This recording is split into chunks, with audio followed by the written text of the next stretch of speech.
Assalamualaikum warahmatullahi wabarakatuh. Halo anak-anak murid ibu sekalian. Pada hari ini kita akan belajar materi tentang jurnal penyesuaian ya. Jurnal penyesuaian. Apa ya jurnal penyesuaian itu? Nah, jadi anak-anak, jurnal penyesuaian atau adjustment journal adalah jurnal yang dibuat pada akhir periode yang disebabkan adanya akun-akun yang tidak menggambarkan jumlah senyatanya, seperti nilai kas, perlengkapan, nilai buku aktiva, beban atau pendapatan yang lainnya yang seharusnya menjadi tanggungan atau hak tahun tersebut belum dicatat sebagaimana mestinya. Fungsi jurnal penyesuaian. Nah, yang pertama, fungsi jurnal penyesuaian itu menetapkan saldo catatan akun buku besar pada akhir periode sehingga sesuai dengan saldo real atau yang sesungguhnya. Yang kedua, menghitung pendapatan dan beban selama periode yang bersangkutan. Yang ketiga, ada jenis transaksi penyesuaian. Jenis transaksi yang perlu dibuat dalam jurnal penyesuaian, yang pertama ada perlengkapan. Perlengkapan yang benar-benar telah digunakan dalam periode akuntansi harus dicatat sebagai beban perlengkapan melalui jurnal penyesuaian. Ayat jurnal penyesuaiannya yaitu beban perlengkapan di debit, perlengkapan di kredit. Beban dibayar di muka atau prepaid expenses. Kadang disebut juga beban yang ditanggungkan. Deferred expenses adalah yang awalnya dicatat sebagai aset karena kasnya telah dibayarkan padahal jasa atau barangnya belum diterima.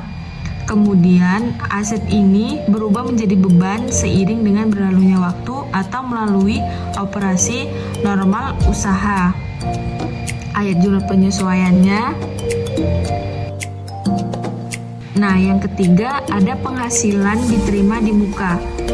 Unearned revenues, kadang disebut juga pendapatan yang ditangguhkan, adalah awalnya itu dicatat sebagai kewajiban karena kasnya telah diterima di muka padahal jasa atau barangnya belum diberikan kepada pelanggan. Kewajiban ini kemudian berubah menjadi pendapatan seiring dengan berlalunya waktu atau melalui operasi normal usaha. Ayat jurnal penyesuaiannya, sewa diterima di muka di debit, pendapatan sewa di kredit. Yang keempat, pendapatan yang masih harus diterima. Kadang disebut juga akruan aset atau piutang pendapatan, yaitu pendapatan yang telah dihasilkan tetapi belum dicatat di akun pendapatan. Ayat jurnal penyesuaiannya, piutang di debit, pendapatan di kredit. Ada beban yang masih harus dibayar, yaitu beban yang telah terjadi tetapi belum dicatat di akun beban.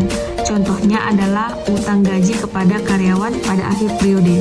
Ayat jurnal penyesuaiannya, beban di debit, beban terutang di kredit. Yang keenam ada taksiran piutang tak tertagih. Taksiran piutang tak tertagih digunakan untuk mencatat kemungkinan kerugian atas piutang tak tertagih.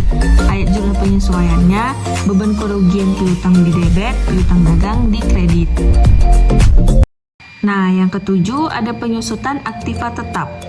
Aktiva tetap dicatat sesuai dengan harga perolehan, sedangkan beban penyusutan adalah penurunan nilai aktiva tetap yang dipergunakan perusahaan.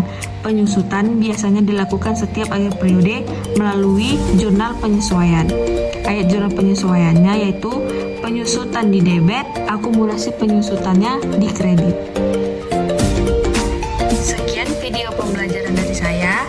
Semoga bermanfaat bagi anak-anak sekalian ya. Terima kasih. Wassalamualaikum warahmatullahi wabarakatuh.